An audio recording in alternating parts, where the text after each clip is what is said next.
Headquarters of common sense. Talk Radio.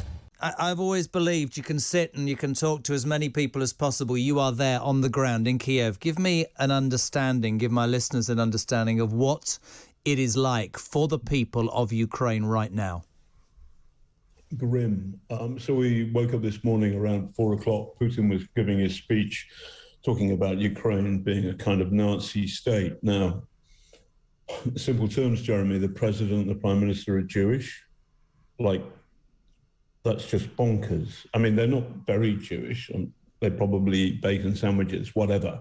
But the idea that this is a Nazi state, that's nonsense. Ukraine is a functioning democracy. It's had a peaceful transition of power between two presidents. Its future, its hope, its dream is to join the two big clubs of Western Europe, NATO and the European Union. And Putin doesn't want that. Yeah. He looks backwards to the time where he says that the breakup of the Soviet Union was the greatest geopolitical catastrophe of the last century. Worse than World War II, worse than the Holocaust. Hello. Anyway, Putin has launched his heavy metal this way, and how does that make people? How does that make people feel? I mean, we've seen awful footage, terrible posts on Twitter.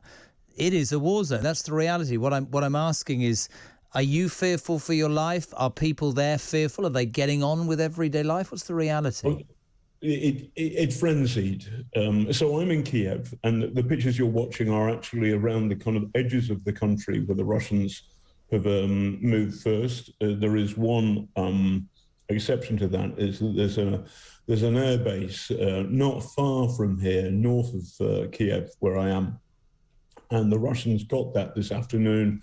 And now I'm reading reports that the Ukrainians are trying to get it back, because if they don't succeed in getting back, then that becomes an air bridge, and many, many more Russian soldiers, paratroopers, etc., will arrive in the night, and then that's serious trouble. But my own experience has just been wandering around between my apartment and the center of Kiev, a couple of stops on the tube. On the tube, people were desperately anxious. There's a woman with a cat, an old lady really with a cat, in a funny box, and I said, "Can I take a picture?" And just as I got off, she just turned to me, realizing I was British, and said, "Good luck." And it kind of makes you upset. In the shop, there was an old man who was, people are panic buying. He bought 10 packets of cigarettes. That was like everyone. He had no other thing that he wanted to have his fags. And then there was a lady who all I wanted was a bottle of water. And this lady kept on buying big sausages like Savoloys. And it was again, so what's happening is this city is fizzing with fear. It's way emptier than it was this morning or the last few days. Are you fearful for your life? No.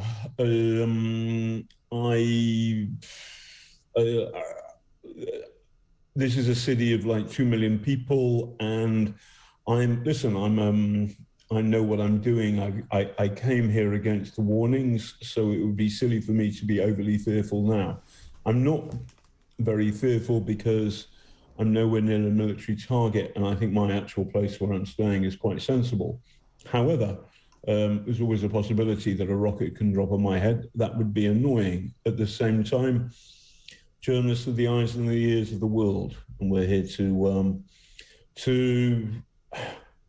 watch what Putin's army gets up to here. Final question, John, and I'm delighted that you've joined us. Final question from you. Do the people of Ukraine right now believe that he'll stop in the Donbas? Do you believe, and do they believe that he will come to Kiev? Do they believe, and you believe, he wants to take the whole of Ukraine? I'm not sure he can, but what he'd like to do is to decapitate the democratic government.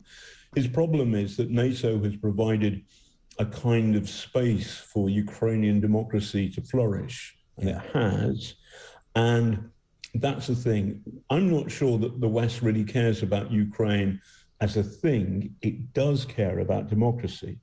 And what's happened here is that an autocrat, a dictator, has said, I don't like this. I don't like the idea that you have one person, one vote, and I'm coming to Kiev to stop it.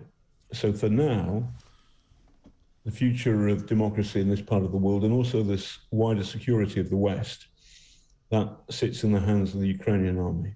Good talk. Hot talk. Bold talk. Talk radio. Listen on your smart speaker. Watch it live on your smart TV. The world headquarters of common sense. Talk Radio.